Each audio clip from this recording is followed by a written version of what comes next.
Welcome to the London Luminaries lecture series, 12 historic organisations working together collaboratively to share our heritage. It's lovely to have you with us this evening. My name is Rachel Morrison and I'm from Marble Hill, and I am the host for this evening. So I get the very greatest of pleasure to welcome our chair for this evening. She's a fantastic trustee of Pope's Grotto. It's Angela Kidner. Good evening, everyone. Welcome to those of you who are joining us live and to those of you who are watching us on the YouTube channel. Thank you for the introduction, Rachel. It's an honour to stand in as chair, though Judith is a hard act to follow. Even with all her myriad skills, interviewing herself might be a challenge too far. Thanks are owed to you both and to Chris, Robert and Ricky and all those behind the scenes who have made this series possible. And also to you, our audience, who have, through your donations, supported the work of our historic locations. We all have reason to be grateful to the Lottery Fund, but it is the ongoing support of you and our visitors that keeps us afloat.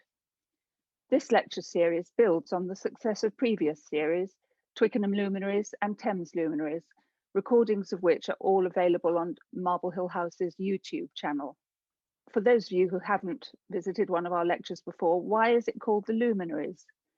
This area of the river, known as the Arcadian Thames, was a magnet for creative and influential people, especially in the 18th century, due to its proximity to London, which was increasing in resources as the centre of an expanding empire.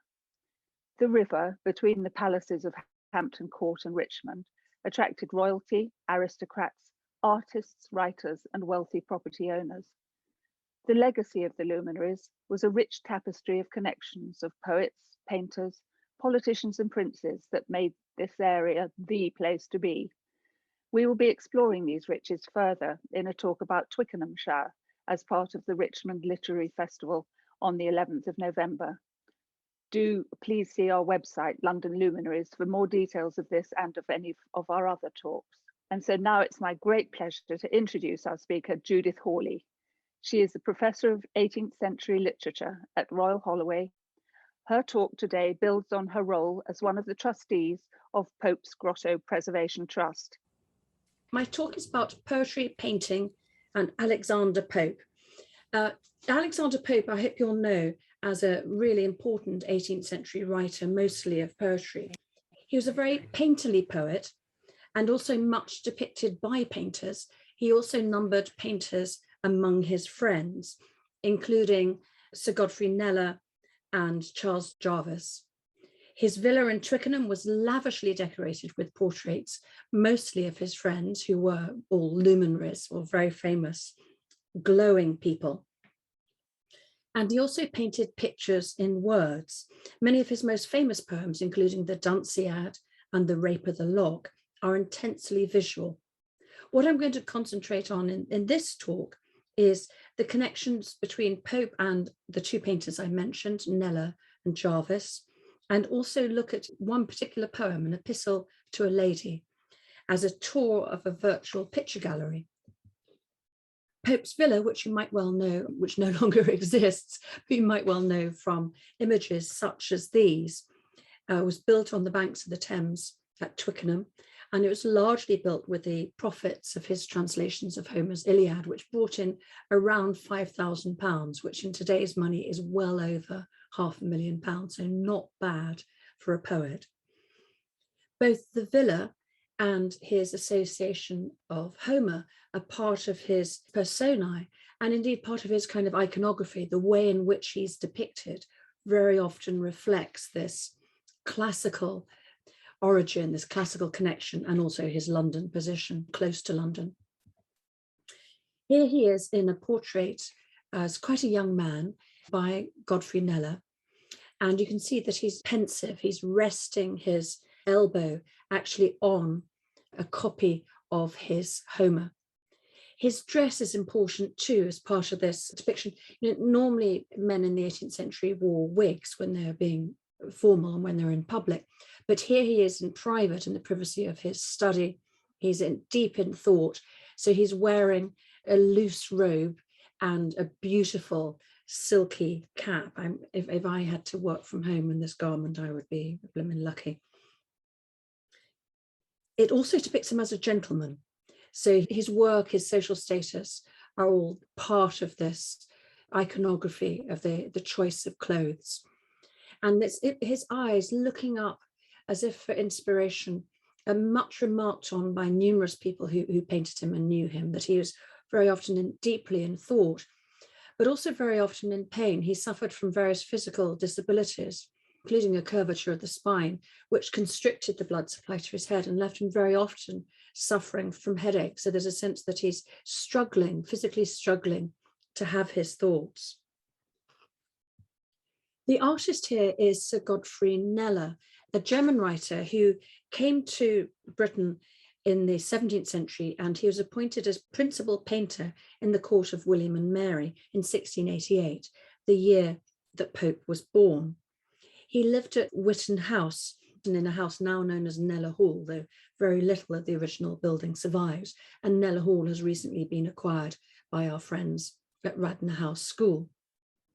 He was a member of the Whig Kit Kat Club, and in fact he invented a painting format known as the Kit Kat portrait. It's this sort of particular format which allows the artist to depict the face of the sitter, but also their hands. As you saw in the picture of Pope, the hands and the sort of upper body are often displaying what the painter is known for, his books, the tools of his trade. And here, this is Kneller portraying himself. This is his self-portrait, and this wonderfully flamboyant, fescue of beautiful lavender silk, and this big gold swag with a medal on it, which I presume is his sign of his office as court painter, and with his beloved house in the background. Kneller was something of a luminary in Twickenham. He held a lot of sort of serious public offices. He was a church warden of St Mary's, was responsible partly for the rebuilding of that church, and a justice of the peace. He also taught Charles Jervas, the other painter that I mentioned. So he was really quite a big cheese in the area. Alexander Pope commissioned Kneller to paint various portraits, including one of Lady Mary Wortley Montagu. Now, this image appears online as Lady Mary by Kneller. I'm not 100% certain that it is. I'm going to show you some images later which are better attested. But Lady Mary Wortley Montagu is a wonderful woman in her own right, a writer, wit, famous beauty, introduced inoculation into Britain, and quite famously went to Turkey on a trip with her husband and came back with this amazing Turkish costume, a whole variety of Turkish costumes, which she wore quite regularly in society. And Pope commissioned this portrait and then immediately supposedly wrote these lines on the portrait, impromptu. He's inspired by the painting to produce his own writing about the painting. And the lines basically say, I can't paint her in words. I can't do this amazing woman justice. You have done that in your print. At this stage, around 1720, when Pope first moved to Twickenham and built his villa, encouraged Lady Mary to rent a villa from Kneller. Lady Mary and Pope were incredibly close friends. They had a disastrous falling out, and she is one of the women satirized in his epistle to a lady later on. But even so, he kept his portrait of Lady Mary until he died. So there's something about the portrait that says something about maybe his aspirations for the relationship, something about the portrait that really meant something to him, even though his relations with her are completely broken down. As court painter, Kneller painted a lot of famous men and women, and he painted a series known as the Hampton Court Beauties, which I'm going to talk about in a moment.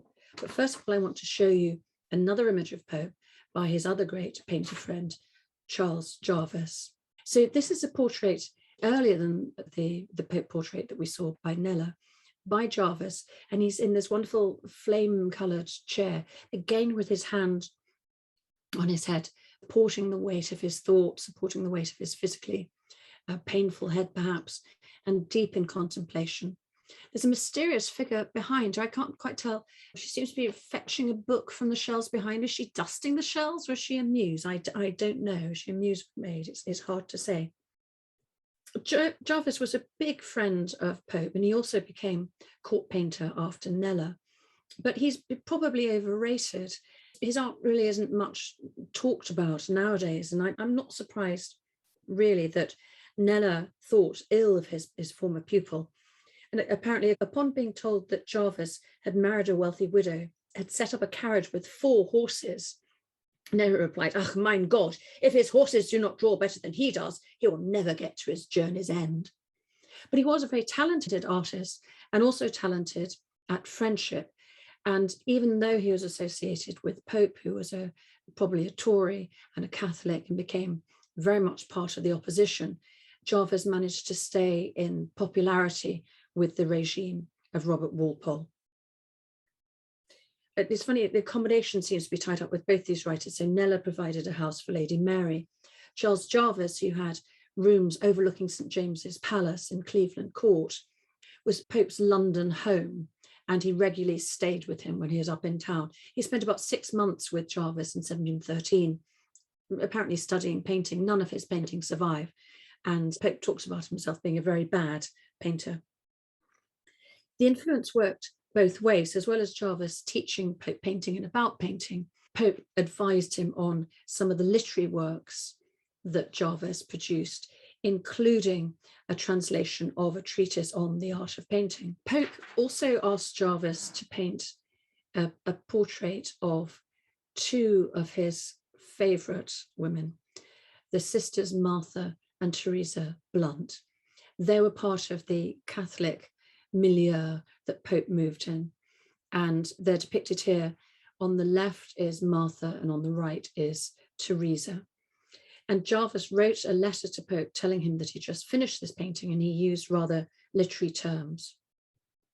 "I've just set my last hand to a couplet, for so I may call my 2 nymphs in one piece. They are Pope's favourites, and therefore your guess must have cost me more pains than any nymphs can be worth. He has been so unreasonable to expect that I should have made them as beautiful upon canvas as he has done upon paper." So now Jarvis is saying that Pope's word paintings are more beautiful than his actual paintings. There is something though in the way that Jarvis has captured their characters that's important here. So Martha on the left, her blonde hair blowing in the wind, not looking directly at the viewer, but looking at her sister in a slightly nervous way, perhaps, whereas Teresa, dark-haired Teresa, looking directly at the viewer, quite bold. And Pope was at first attracted to Teresa for her boldness, her forthrightness. He did like strong women, but then very often, as he did with Lady Mary, he went off them. He found them too strong. And he depicted both Lady Mary and Teresa in poetry as being like the sun with an intense glare that he just couldn't face. Whereas Martha he depicted as being like the moon, having this reflected glow. And I think he liked her because she reflected his own light back at him. Here, both sisters were still very close friends with Pope, and they seem perhaps to be fashioning him a wreath of olives to crown him with. Jarvis is using these 2 women and also the letter describing them to make a comment on what were often known as the sister arts, poetry and painting. I mentioned that Pope helped him with his translation of a treatise called The Art of Painting by the French painter and writer Charles de Fresnoy. In it, Fresnoy says in Jarvis's words, "Painting and poesy are 2 sisters, which are so like in all things, they mutually lend each other both name and office. One is called dumb poesy and the other a speaking picture." So they swap characteristics between them. This back and forth is something that Pope talks about a lot in his writings on poetry and painting. So Pope published a poem to Jarvis as a sort of preface to Jarvis's translations of Dryden's translation of Fresnoy's The Art of Painting. Lots of sort of complicated titles there, and this is a long quotation. But I just want to point out a little couplet here in the middle of this long poem, that Pope describes his friendship with Jarvis in this terms: "Smit with the love of sister arts we came, and met congenial, mingling flame with flame. Like friendly colours, found them both unite." So poetry and painting are sister arts, and he also is in love with both sisters. And the two writers and painters, Pope and Jarvis, are friends with each other, who also take pleasure in offering critiques of each other's work. They look at each other's works and they find something to blame and something to commend. And this spirit of blame, commendation, is something that you find a lot in Pope's writing, especially in his satires. It's going to become an important theme in his Epistle to a Lady. Let me just pick up on one more point about the relationship between words and images, and also to draw on the classical background, as we did with Homer. Horace has a phrase in his Art of Poetry called Ars Poetica, ut pictura poesis, a poem is like a picture. And it's often taken out of context to say that the poems are, paint a picture in words. Poetry is a visual medium. But actually, it's a phrase that in context means something slightly different.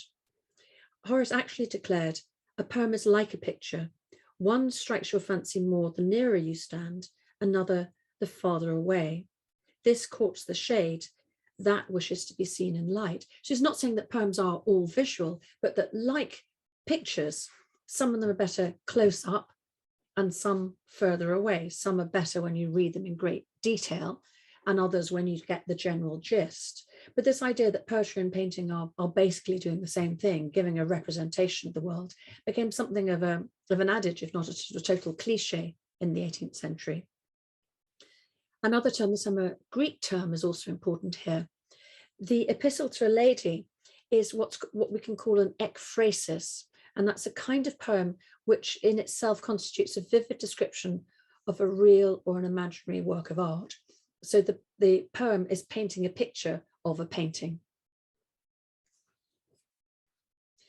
Now, Pope wrote a number of what are called moral epistles, letters in verse to various friends. And the one I'm going to discuss is the one called Epistle to a Lady. It's addressed to Martha Blunt, but he doesn't anywhere name Martha Blunt. She is sort of in the shade. She doesn't want to be in the light. She lives a sort of private life, which he thought was appropriate for women.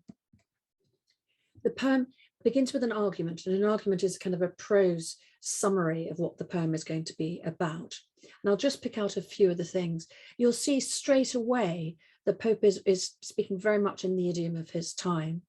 And what he says about women would be extremely offensive nowadays. But in fact, I think it was offensive then, and women did get really annoyed by what he had said. And he begins with a bold declaration that the particular characters of women are not so strongly marked as those of men, seldom so fit, and still more inconsistent with themselves.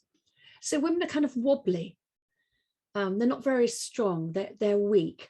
And he's going to paint their characters where they seem to be a little bit stronger. He runs through 7 different types, including the affected, the soft-natured, the cunning and artful, and on to the stupid and simple. Yeah, I'm not terribly keen on this. And he ends with a portrait of Martha in the form of the picture of an estimable woman with the best of contrarieties. So she's a mixed bag, but she takes the best of all the types and she balances them out. And as I said, the poem did offend people, and there were women writers who wrote responses to it, defending women against the charges that he made. The poem isn't just a verbal description of one picture, it's actually a tour of a picture gallery, and it takes as its starting point, rather strangely and surprisingly, something that Martha Blunt is supposed to say. So he claims, I'm not just dissing women, I'm just picking up on something that you yourself, Martha, said. Nothing so true as what you once let fall. Most women have no characters at all. Matter too soft a lasting mark to bear, and best distinguished by black, brown or fair. So his image is of molten wax that in the 18th century would be used to seal a letter. So you'd melt some wax, and you take your seal, your signet ring, and you would impress a mark in it. And as the wax cools, the mark would be left as a kind of character, stamping out the identity of the woman. But women are too soft, they're wobbly, they're like jelly or custard. And so you sort of press them, you try to put a stamp on them, but they just kind of, wibble wobble about. The only way you can tell them apart is by the colour of their hair. Whether they got black hair, brown hair, or like Martha, fair hair. Not very comfortable with this. So then he takes this as a starting point and takes us on a tour of a picture gallery where women would be depicted in different characters, not just one character, because they don't just have one character. So he takes us to the picture gallery. How many pictures of one nymph with view, and how unlike each other, all how true. Arcadia's countess here in ermined pride is there Pastora by a fountain side. Here Fania leering on her own good man, and there a naked leader with a swan. Let then the fair one beautiful cry in Magdalen's loose hair and lifted eye, or dressed in smiles of sweet Cecilia shine, with simpering angels, plums, and harps divine. Whether the charmer sin it or saint it, if folly grow romantic, I must paint it. Although it's rather different, you know, we have to bear in mind that nowadays people do curate their own images, don't they? I mean, the selfies, the Instagram portraits, the showing themselves in their best light, and also showing themselves in a variety of different personae. And here saying that a noblewoman might commission a portrait of herself as the Countess of Arcadia, or as a pastoral nymph, or as Leda, as in Leda and the Swan, or as Magdalene or Saint Cecilia. It's sort of, what's the fashionable image? What has Lady so-and-so just been painted as? I want one just like that. And the artists would readily oblige, and they often kept in their studios the right costumes for women to dress themselves up in. I mentioned before that Godfrey Nella painted a series of portraits known as the Hampton Court Beauties. There are 8 of them, and they're commissioned by Queen Mary, and they're portraits of her ladies in waiting and other attendants. And they would have been displayed like this. This is in Hampton Court, but this corridor of paintings, I can't quite tell if these are the Hampton Court Beauties or if they also include another set by one of Nella's predecessors, Sir Peter Lilly, who painted the Windsor Beauties for Charles II. And Charles II was a much more flamboyant prince and much more sexually profligate, and his women were much less respectable than the Protestant ladies and the solid wigs that Mary and William tried to attract around them. But we imagine ourselves strolling through Pope's poem as if we're looking in the picture gallery and seeing these portraits. And the kind of thing we see in the poem, as in the Windsor Beauties, would be, say, Barbara Villiers, the Countess of Castlemaine, here depicted as Minerva, the goddess of wisdom. But in the next picture, as Madonna. So she's sainting it, as Pope puts it here, as the Virgin Madonna, but her child is not baby Jesus, but it's one of her several illegitimate sons by Charles II. So she's adopting these different guises, and this gives Pope some heft, some purchase, when he claims that women like to dress up in different guises. Let's look at the first pair of portraits in Pope's poems. He has 2 women here that he's contrasting. One he calls Rufa and one he calls Sappho. So he's not using the women's real names, but he's using sort of pen names, nicknames, satirical names for them. Rufa, whose eye, quick glancing o'er the park, attracts each light gay meteor of a spark, agrees as ill with Rufa studying lock as Sappho's diamonds with her dirty smock, or Sappho at her toilet's greasy task, with Sappho fragrant at an evening mask. So morning insects that in muck begun shine, buzz, and flybow in the setting sun. So imagining a redhead woman, Rufa, perhaps Lady Sheffield, who in the morning go to St James's Park and flirt. She casts her eye about all on the handsome young men there. But then later on in the day, she reads the treatises of the philosopher John Locke, and those 2 portraits don't seem to square with each other. Or Sappho, who wears beautiful diamonds, but has a dirty undergarment, a dirty smock. Or in the evening, she's painting her face with sort of dirty white lead and mouse skin stuck on eyebrows and other disgusting things. But then she goes to an evening party, a masque, a dressing up party, a masquerade party, where she looks absolutely glorious. And this is like you find in nature, that in the morning flies hatch from maggots laid in dung, and then by the evening they're beautiful butterflies or flies with beautiful gilded wings. It's pretty unpleasant, this idea that women they can't combine intellectual properties and beauty, or that even when they are beautiful, they disgust men. And it's very likely that Pope actually had Lady Mary Wortley Montagu in mind when he's talking about Sappho. He satirized her repeatedly under the pen name Sappho. And here she is in one of her sort of masquerade costumes, one of her Turkish costumes. There's some truth to the suggestion that she had a dirty smock or her toilette was greasy. Horace Walpole met her in 1740 and describes her as being a bit of a mess. But it's also a standard kind of insult on a learned woman that she's so busy reading her books that she doesn't care for her personal appearance. And clearly, you know, on the one hand, men are disgusted when women are messy, but on the other hand, they're criticized if they spend too much time paying attention to their appearance. They can't win either way. So here's one of the images of Lady Mary in her Turkish costume. And here are two of her by, and that one was by Jarvis. And there are two by Nella. Now I can't find a color image of the one on the left. This is her in her Turkish costume, and it might well be the one that Pope commissioned, but I don't know. And on the right, she looks as if she's sainting it. She's in a very, very plain costume, very clean plain costume, with her finger in a book. Maybe it's a book of devotion or it's a book of learning. She was one of the best read women in all of Britain. And these are images which portray her in a very good light.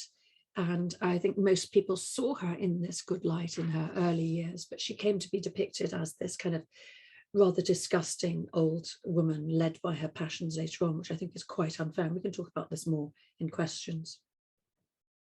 I want to end with one more portrait of somebody that you might well know from other luminaries and other talks that we've done in our series. And that is Henrietta Howard. And this is a painting by Charles Jervas. Another of Pope's portraits in his sort of bitch fest, the Epistle to a Lady, is of Chloe. And he imagines Martha saying, but surely Chloe was formed without a spot. She's pure. And Pope says, well, yes, she's pure, but she's heartless. She's an empty shell. So very reasonable, so unmoved, as never yet to love or to be loved. She, while her lover pants upon her breast, can mark the figures on an Indian chest.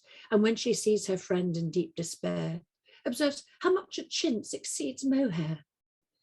Now, some people say that this is an image of Henrietta Howard, the Countess of Suffolk, mistress of George II, Pope's good friend at Marble Hill. And it's possible, she's known to be very reasonable. She's known also to be very phlegmatic and unmoved, partly because she was partly deaf and possibly couldn't hear you if you said something nasty about her. But this idea of her as this sort of heartless woman who is so inattentive while she's actually making love that she's busy looking at the furniture of the bedroom, looking at the Japan chest or thinking about fabric is really offensive, I think, and deliberately so. What it suggests to me is, yes, that Pope is trying to offend, but also that his verbal portraits, like this painted portrait by Charles Jervas, are not photographic images. They're not realistic depictions. There isn't a position on which, you know, anybody could sit and see Marble Hill in the background like this. It's a constructed portrait, and a lot of Jarvis's portraits have a signature sort of silhouette. He liked to paint women in this kind of not quite hourglass figure. It's a woman, an elongated hourglass figure with a long torso. It's almost like they've got a couple of extra vertebrae to elongate the spine. It was a kind of image that he liked. Peter Lilly always seemed to paint his women looking like King Charles spaniels with bug eyes and big curly hair. It was the fashion of the time. So Pope's satirical portraits are kind of the opposite of idealizing, but they are manufactured constructions. He's learnt from painters to create something which is a composite, which is elusive and many layered, that gives you an image of how people saw people at the time, but without being kind of photographic. He did like to surround himself with images, and this is my very last point. He was very proud of his villa, as Henrietta Howard was. You see that she has her villa in the background of this portrait. He liked to be seen in relation to his villa. And the inside of his villa was practically a picture gallery. His walls were kind of a mosaic of paintings. An inventory was taken of the property he had at his death, and he was found to own 56 portraits, some other landscapes and various other kinds of things, but 56 portraits, mostly of his friends.